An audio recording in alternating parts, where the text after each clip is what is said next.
Bonsoir Souhait. Bonsoir Kenny. Ça me fait plaisir de te recevoir. Ouais, plaisir d'être là. Hein. Moi, plaisir partagé pour moi aussi. Alors là, je t'ai dit de venir ce soir pour qu'on puisse parler un peu plus de toi, apprendre à te connaître, te torturer un petit peu parce que j'aime ça. Lol. Parle-nous déjà un petit peu de toi. C'était quoi ton enfance, ton adolescence? Comment on se comportait sur un petit peu quand on était enfant? Comment ça se passe un petit peu de ton côté? En fait, j'étais une enfant assez... perso, je suis fille unique. Donc je sais pas si ça explique le tout, hein, mais bon, j'étais quelqu'un qui était relativement calme et dans la lune. Calme. Ça fait G, calme. Oui, en fait, j'étais calme. C'est-à-dire c'est pas ce que j'ai vu tout à l'heure. Non, en fait, voilà, il y a deux parties de Souhait. Il y a Souhait le bout en train, et ça, je l'ai toujours été, c'est vrai. Quand il y avait un...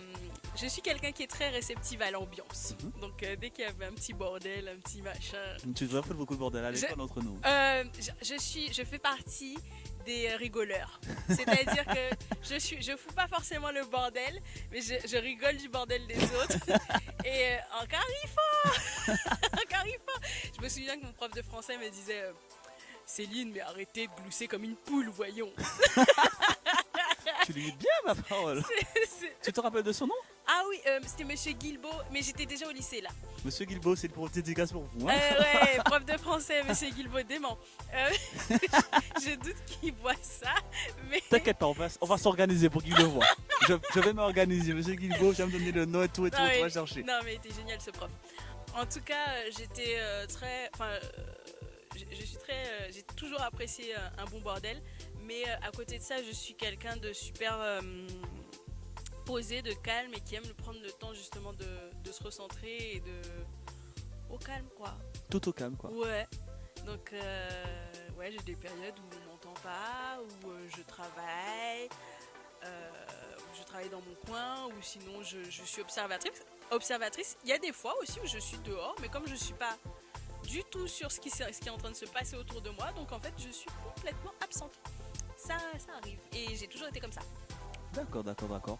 Tu es né en France Je suis née dans le Val d'Oise. Oh là là, ouais. Mon Dieu, j'adore comment tu décris le truc là. Tu es une bonne annonce à toi toute seule. Hein. Tu es une bonne annonce à toi toute seule. Ah oui, non mais ouais, je sais faire ça, ouais. Ah ouais, j'ai fini dans la Val d'Oise. Et ça s'est passé un peu comment là de ce côté-là ça? En fait, j'ai eu une vie très riche. J'ai connu beaucoup de milieux. Je suis née à Gonesse. Donc la première partie de ma vie, je l'ai vécue à Sarcelles. Ah oui. Sacré quartier, très connu. Oui, très connu. Et en plus, j'étais vraiment dans la cité, quoi, près de la gare et tout. Jusqu'à 9 ans. Ensuite, mes parents ont déménagé. Je suis arrivée à Villiers-le-Bel. Et ça a coïncidé avec la période où je suis rentrée en internat. C'est-à-dire que de ma naissance à ma naissance, mes parents ont découvert mon handicap. J'ai fait une maternelle normale à Sarcelles. Ensuite, je suis rentrée dans une école primaire spécialisée. En fait, c'est une école primaire normale avec des classes spécialisées dedans pour les malvoyants, les déficients visuels. Et quand on a déménagé à Villiers-le-Bel, je rentrais au collège en fait. C'était ma dernière année de CM2, je crois. Et l'année d'après, je rentrais en internat. Donc ensuite, Villiers-le-Bel, en fait, j'ai connu Villiers-le-Bel pendant les vacances et les week-ends. Et la semaine, pendant presque 10 ans, en fait, de 10 ans à 18 ans, je l'ai vécu dans le 15e et le 7e. Donc j'ai connu le monde du handicap et ensuite le monde de la bourgeoisie lycéenne parisienne, parce que j'étais dans un lycée normal juste à côté dans le 15e, tout en dormant dans le bahut qui était dans le 7e. Et tu foutais du bordel là? Et je foutais du bordel.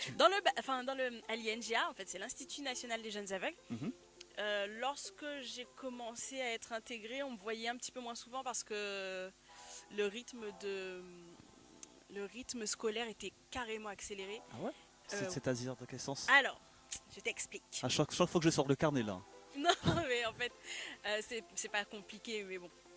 Comme c'est une école spécialisée, on n'était pas plus de 8 par classe. Et on D'accord. avait des machines qui écrivent le braille à l'époque. Mhm. Enfin, ça écrit toujours le braille. Enfin, ça existe toujours. Ces machines-là existent toujours. Mais à l'époque, on était beaucoup moins informatisés. Que Donc maintenant. les machines, ça s'appelle des machines Perkins. Mhm. Et ça fait énormément de bruit. Ah ouais. Donc en fait, tu pouvais pas être...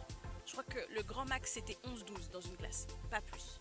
Parce que sinon, c'est infernal, quoi. Mhm.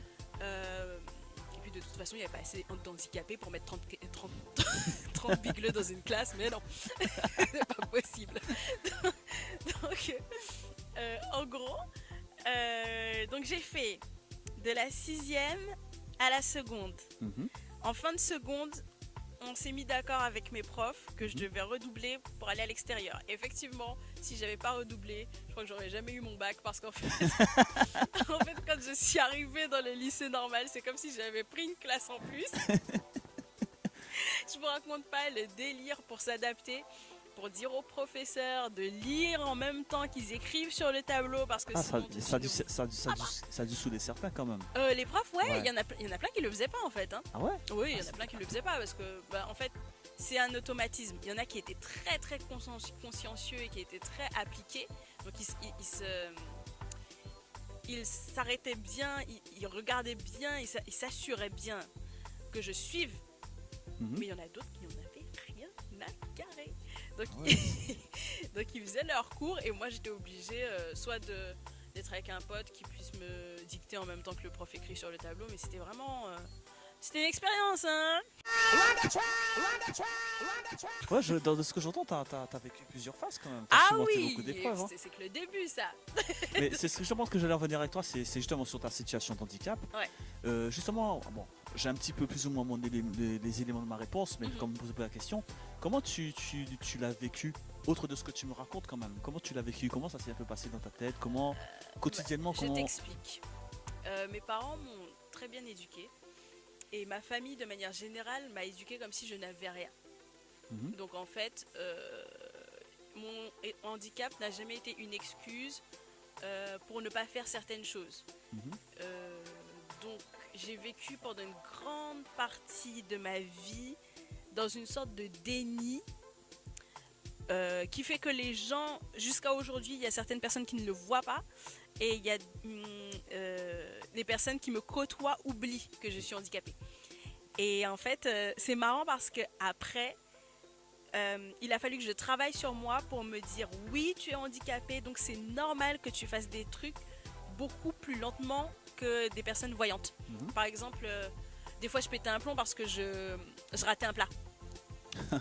Et ça, non mais ça me faisait péter un plomb, mais de dingue. C'est-à-dire que j'aime manger. Oui, je l'ai constaté ça. Ah oui, oui. J'aime Oui. manger. Alors, faut pas inviter à casa les autres. Ça, franchement, C'est pas vrai. Non, nous allez franchement, pardon franchement, Oui. non, je t'adore, je suis fan, mais pas invité à casa. Non mais Elle va dévaliser le frigo vous maintenant. pouvez m'inviter chez vous. Les gens. Non, elle va dévaliser le frigo. non. Alors, bon, vous voyez pas. Mais tout à l'heure là, ma cousine a fait gentiment une tarte au thon. Chaque fois qu'un... Bon, bref. Mais je suis polie, je dis pas non. Bon, c'est vrai que c'était bon. C'était bon, non. En plus, mais oui, il fallait faire honneur. C'était honneur. Elle est très C'était bonne, bon. cette tarte. C'est vrai qu'elle était très bonne, la tarte. Mais bon.